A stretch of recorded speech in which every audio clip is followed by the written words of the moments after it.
Hello friends, welcome to my YouTube channel. देखिए, आज का टॉपिक है गर्मियाँ बहुत ज़्यादा हो गई, यानी कि तेज़ हो रही है, तो अपने पौधों को कैसे बचाएं।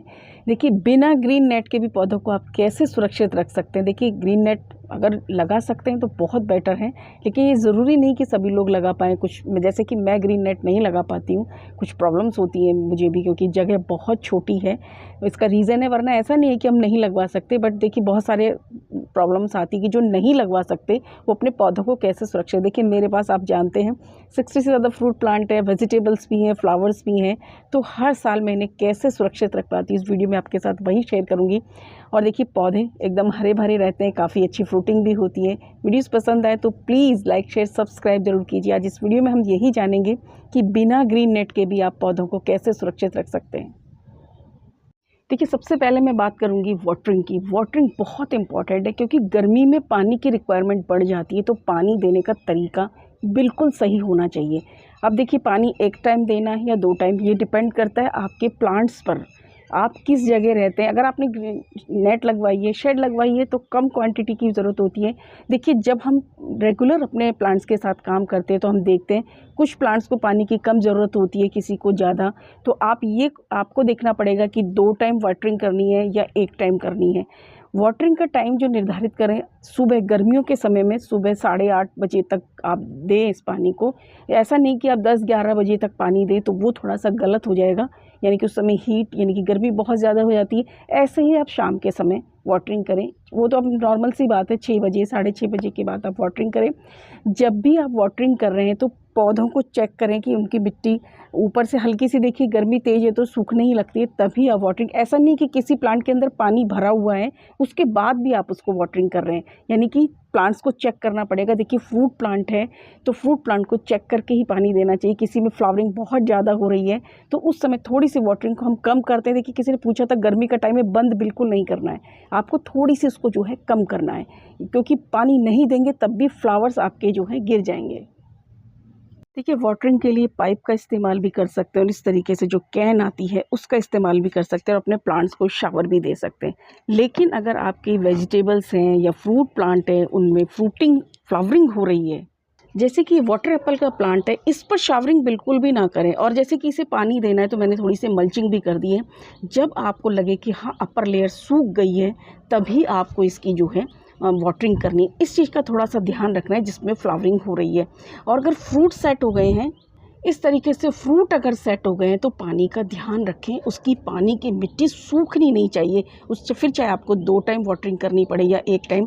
अगर आपका पॉट का साइज़ बिग है, यानी कि बड़ा साइज़ है, तो बार बार वाटरिंग की दिक्कत नहीं होती है। लेकिन जैसे कि मैंने अपने इस प्लांट को छोटे उसमें लगा रखा है, तो इससे मुझे 2 बार वाटरिंग करनी ही पड़ती है, जबकि आम के इस पौधे में 1 बार में ही वाटरिंग से जो है काम चल जाता है। देखिए, वाटरिंग देने का एक तरीका होता है। जब भी आप वाटरिंग करें, जैसे कि हम स्पॉट को वाटरिंग कर रहे हैं, तो हमें इस तरीके से वाटरिंग करनी है, डीप वाटरिंग। यानी कि एक बार जैसे कि मैंने इसे पानी दे दिया, उस नीचे से ड्रेन आउट हो जाए, इस चीज़ को हमें देखना है। ये डिप देखिए, फ्रूट प्लांट के लिए थोड़ा सा आप जो फ्लावरिंग है उसका आपको सिर्फ ध्यान रखना है उसमें, कि फ्लावरिंग हो रही तो बहुत ज़्यादा नहीं करना है। लेकिन जैसे और अदर हमारी जितनी भी वेजिटेबल्स हैं, फ्रूट्स लगे हुए हैं, तो इस तरीके से पानी देना है कि नीचे से ड्रेन आउट हो जाए। अगर हम पानी का अच्छे से और पूरी तरह से ध्यान रखेंगे, तो हमारे फ्रूट्स भी इसी तरीके से लगे रहेंगे, उन्हें कोई भी नुकसान नहीं होगा। देखिए, मेरा जो पूरा गार्डन है एकदम ओपन स्पेस है, और इसमें मैं इसी तरीके से 6 से 7 साल हो गए, और जो मैं गार्डनिंग कर रही हूँ, कोई ग्रीन नेट वगैरह नहीं लगाती हूँ। सिर्फ कुछ चीज़ों को मैं यही फॉलो करती हूँ। देखिए, पानी देने का एक बहुत अच्छा तरीका मैं आपको बताती हूँ। जैसे कि आपने 1 राउंड आप पानी दीजिए अपने सभी प्लांट को, यानी कि आप पाइप से दे रहे हैं, मग से दे रहे हैं, या जिससे भी दे रहे हैं, और आपने 1 राउंड लगाया पानी देने के लिए। उसके बाद आप दोबारा आकर देखिए कि अगर किसी के ड्रेन आउट से पानी बाहर नहीं आ रहा है, तो आप उसको दोबारा कीजिए। क्योंकि कई बार क्या होता है कि जैसे कि हम इसमें पानी हमने डाल दिया, ऊपर से हमें लगेगा कि गमला हमारा भर गया है, लेकिन उसके बाद नीचे से जब पानी नहीं आता, क्या होता है कि पानी यहीं तक रह जाता है, और नीचे की जड़ें को पानी नहीं मिल पाता, और तेज़ गर्मी की वजह से वो सूख जाती हैं। तो ये एक इम्पॉर्टेंट टिप की तरह से आप इसे समझ सकते हैं कि पानी यहीं तक चला जाता है और हम सोचते हैं कि हमारा पानी तो हो गया, हमने प्लांट को पानी दे दिया है, बट नीचे की जड़ें सूख जाती है। इसलिए डीप वाटरिंग करें, यानी कि एक बार एक राउंड आपने अपने चक्कर लगा के पूरे गार्डन को दिया, फिर दोबारा आकर चेक करें कि किसी प्लांट को और ज़रूरत है पानी की। और देखिए, मैं हमेशा आपने देखा होगा कि मेरे गार्डन में विंटर में भी और समर में भी बकेट्स हमेशा भरी रहती हैं, क्योंकि इससे गर्मियों में क्या होता है, जब आप इस पानी को भर कर रखते हैं तो मॉइस्चर मेंटेन रहता है। यानी कि आप अपने गार्डन में बीच बीच में जगह जगह पर जो है थोड़ा थोड़ा पानी बकेट्स के अंदर भर कर रख सकते हैं, जिससे क्या होता है कि एक मॉइस्चर जो है गार्डन के अंदर मेंटेन रहता है। देखिए, समर के टाइम में भूल कर भी कोई केमिकल फर्टिलाइज़र का इस्तेमाल ना करें और साथ ही साथ पेस्ट कंट्रोल के लिए भी केमिकल का यूज़ ना करें। बहुत इंपॉर्टेंट चीज़ है, क्योंकि केमिकल जो है थोड़े से जो हैं गर्म होते हैं, यानी कि तो प्लांट्स को जलाने का काम कर सकते हैं। विंटर में आप भले ही करना चाहते हैं, देखिए मैं वैसे नहीं कहूँगी कि आप करें, बट विंटर में आप करना चाहें तो कर सकते हैं, बट समर में बिल्कुल भी ना करें। ना ही पेस्ट कंट्रोल के लिए कोई भी जो हार्श होते हैं तो उनको इस्तेमाल ना करें। तो ये भी एक बहुत अच्छा सा बचाव है कि आपके पौधों को जलने से और चीज़ों से आपको बचा सकते हैं। फर्टिलाइज़र में देखिए बहुत सारे फ्री ऑफ कॉस्ट फर्टिलाइज़र है। बनाना पील का फर्टिलाइज़र इस्तेमाल कर सकते हैं आप, वेस्ट डिकम्पोज़र का इस्तेमाल कर सकते हैं। देखिए, गोबर की खाद का भी इस्तेमाल आप जब करते हैं तो वर्मी कंपोस्ट आप कर सकते हैं, गोबर की खाद, लेकिन थोड़ा सा बार बार फर्टिलाइज़र अपने पौधों को ना दें। देखिए, फ्रूट प्लांट में तो वैसे भी ज़रूरत नहीं होती है, लेकिन वेजिटेबल्स में हम थोड़ा सा 10 दिन में या 12 दिन में करते हैं, तो थोड़ा सा ध्यान से करें, केमिकल का भूल कर भी ना करें।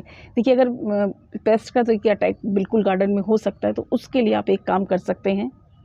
मैंने आपके साथ ये फ्रूट फ्लाई ट्रैप किया था। ये वेजिटेबल और फ्रूट सभी के लिए, देखिए इसमें कितनी सारी जो हैं मक्खियाँ आ गई इसके अंदर, तो अपने आप ही कंट्रोल हो जाता है। कुछ आपको यूज़ करने की ज़रूरत नहीं होती है। आप ज़्यादा से ज़्यादा नीम ऑयल का इस्तेमाल कर सकते हैं। ये देखिए, मैंने जो स्टिकी पेपर लगाए थे, इस पर भी देखिए इस तरीके से सारे जो हैं एफिड्स और आ जाते हैं। तो ये एक बहुत अच्छा है कि आप इसका इस्तेमाल करें, तो आपको बार बार एक तो पेस्ट कंट्रोल का यूज़ नहीं करना पड़ेगा और केमिकल का भी। ये हमारा बचाव है कि हम शुरू से ही अपने प्लांट्स के लिए प्रोटेक्शन लेयर एक बना के रखें। देखिए, सबसे इम्पॉर्टेंट काम है मल्चिंग। देखिए, मैंने मेरे मैंगो के प्लांट पे मल्चिंग कर दी है, तो मैं एक टाइम, देखिए मैंने सुबह कल वाटरिंग की थी और आज दूसरा दिन हो गया है और अभी भी मेरे प्लांट्स में पानी है। तो एक तो पॉट का साइज़ हम हमेशा फ्रूट बहुत छोटा नहीं रखें, क्योंकि बार बार पानी डालने की दिक्कत होती है। और ये देखिए, आम भी बड़े मज़े से लगे हुए हैं। तो मल्चिंग आप किसी की भी कर सकते हैं। इस तरीके की जो ठिकरी होती हैं वो कर सकते हैं। अगर आपके पास वो नहीं है तो आप सूखे पत्तों की मल्चिंग कर रहे हैं, तो उसके ऊपर थोड़े से ये पत्थर स्टोन ज़रूर रख दें ताकि वो उड़े नहीं। और दूसरा, आप टाइल के टुकड़े भी रख सकते हैं। देखिए, मेरे जामुन का पौधा जो है बार बार 2 वाटरिंग के बाद भी सूख रहा था। देखिए, आज वीडियो में लाइट बहुत डिस्टर्ब हो रही है, क्योंकि मौसम काफ़ी ऊपर नीचे हो रहा है। तो देखिए, मैंने क्या किया, इसमें इस तरीके से जो हम सर्दियों में मूंगफली होती है ना, मैं इन्हें सब संभाल कर रखती हूँ। तो मैंने इसकी मल्चिंग कर दी और ऊपर से जो ये बड़े बड़े दिए थे इनसे कर दिया। अब इसकी एक टाइम वाटरिंग के बाद बिल्कुल भी ज़रूरत नहीं हुई। तो मल्चिंग बहुत इंपॉर्टेंट है। देखिए, इस चीज़ को भी आप देखें, जैसे कि यहाँ पर मैंने सूखे पत्तों की मल्चिंग की हुई है। तो ये सारी चीज़ें इंपॉर्टेंट है कि अगर आप मल्चिंग कर देते हैं तो पानी कम से कम सूखता है। और कम पानी सूखेगा तो देखिए, जो फ्रूट प्लांट होते हैं ना, बहुत हार्डी होते हैं। देखिए, जैसे कि फ्रूट प्लांट मैंने लगाए हुए हैं, मैं आपके बाद शेयर भी करती हूँ हमेशा कि मुझे बहुत ज़्यादा अपने गार्डन में काम करना पड़ता है। इसका कारण यही है कि मुझे शिफ्टिंग करनी पड़ती है। जैसे कि मेरी यहाँ पर जो है थोड़ी सी धूप थोड़ी कम हो जाती है, या फिर मैं पीछे की साइड जो बैक साइड में है वहाँ पर अपने प्लांट्स की शिफ्टिंग कर देती हूँ। एक तरीका मेरे अपने प्लांट को सेव करने का सबसे अच्छा ये कि धूप से बचाने के लिए। और यहाँ पर मैंने उन्हीं प्लांट्स को रखा है जो समर के फ्लावर्स हैं, या नींबू है। नींबू की प्रजातियाँ अच्छी चल जाती है, ऐसी कोई, देखिए मुझे कोई दिक्कत नहीं होती। इतने टाइम से मेरे पास यहाँ पर ये फ्रूट प्लांट लगे हुए हैं। और आप एक काम और भी कर सकते हैं, जैसे कि ये बड़े गमले, इनके पास में छोटे गमले शिफ्ट कर सकते हैं इनके अंदर, तो दोनों पौधों को बचाव हो जाता है। और देखिए, मेरे पास तो जगह ऑटोमेटिकली ही कम है, तो अगर आप थोड़ा थोड़ा क्लस्टर कर दें, यानी कि प्लांट्स को बिल्कुल पास पास कर दें। जब वो पास पास रहते हैं ना, तो मॉइस्चर मेंटेन रहता है आपस में। तो ये एक बहुत इंपॉर्टेंट टिप्स है कि प्लांट्स को बिल्कुल, अगर आपको लग रहा है कि गर्मी ज़्यादा हो रही तो एकदम पास पास उन्हें कर दें। मैं हमेशा ग्रुप में उन्हें रख देती हूँ। देखिए, जैसे कि मेरे ये स्पेस है, यहाँ पर कम धूप आती है थोड़ी सी। ऐसा नहीं है, मेरे तो खुला है तो हमेशा धूप आती है, बट फिर भी कुछ कम आती है। तो मैं जब ज़्यादा गर्मी होती है तो यहाँ पर अपने पौधों की शिफ्टिंग कर देती हूँ। फ्रेंड्स, जब हम बागवानी करते हैं या गार्डन लगाते हैं अपना, तो हमें अपने पौधों की रिक्वायरमेंट का पता हो जाता है कि किस पौधे को कितना पानी चाहिए होता है। तो ये सारी चीज़ें हमारी अंडरस्टैंडिंग की हो जाती हैं धीरे धीरे। और जिनमें फ्रूट प्लांट्स हैं, तो फ्रूट प्लांट को वैसे भी बहुत ज़्यादा पानी की ज़रूरत नहीं होती है। देखिए, मैं शेडेड नहीं करने का एक बहुत बड़ा रीज़न ये भी है कि मोस्टली मेरे पास फ्रूट प्लांट है, और फ्रूट प्लांट को ज़्यादा शेडेड करने से दिक्कत भी हो सकती है, यानी कि ज़्यादा टाइम अगर वो शेडेड रहते हैं तो अच्छी उनकी फ्रूटिंग पर भी इफ़ेक्ट आता है। इसीलिए मैंने जो है अपने फ्रूट प्लांट को ओपन स्पेस भी रखा हुआ है। तो ये सारी चीज़ें अगर आप फॉलो करते हैं तो बिना ग्रीन नेट के भी आप अपने गार्डन में बहुत अच्छे से पूरे साल वेजिटेबल्स, फ्रूट्स आसानी के साथ उगा सकते हैं। मैं इसी तरीके से इसको यूज़ करती हूँ। देखिए फ्रेंड, जैसे कि मौसम चेंज हो रहा है, आप देख रहे हैं एकदम अंधेरा हो गया और बारिश का सा मौसम हो रहा है, तो शेडेड हो जाता है या नेट लग जाती है, तो उसे बार बार हटाना। देखिए, मैं अपने ही दम पर जो है गार्डनिंग करती हूँ कि फिर बार बार मुझे हेल्प की ज़रूरत पड़ती है। और मोस्टली मेरे पास क्या फ्रूट प्लांट है, अगर उन्हें बार बार इस तरीके से शेडेड एरिया होगा तो उनके इस समय फ्रूट्स के पकने का टाइम होता है, तो जो बची कुची धूप होगी वो भी नहीं मिल पाएगी। तो इसलिए मैं ऐसा करती हूँ। हाँ, जैसे कि कुछ फ्रूट्स होते हैं जिन्हें ऐसा लगता है कि मैं उनकी चेंज शिफ्ट कर देती हूँ, यानी कि जैसे कि मैंने आपके साथ वीडियो में शेयर किया, आप इन टिप्स को फॉलो करिए, आपको अच्छा रिजल्ट मिलेगा।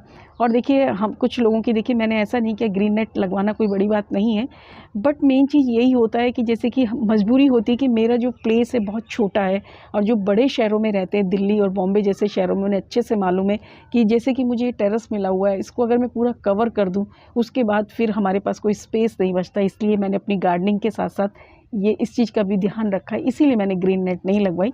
अगर आप लगवा सकते हैं तो आप ज़रूर लगवा लीजिए। और बिना ग्रीन नेट के भी देखिए, मेरे यहाँ पर तो 6-7 साल से गार्डनिंग हो रही है। वीडियोस पसंद आए तो प्लीज़ लाइक, शेयर, सब्सक्राइब ज़रूर कीजिए। Thank you.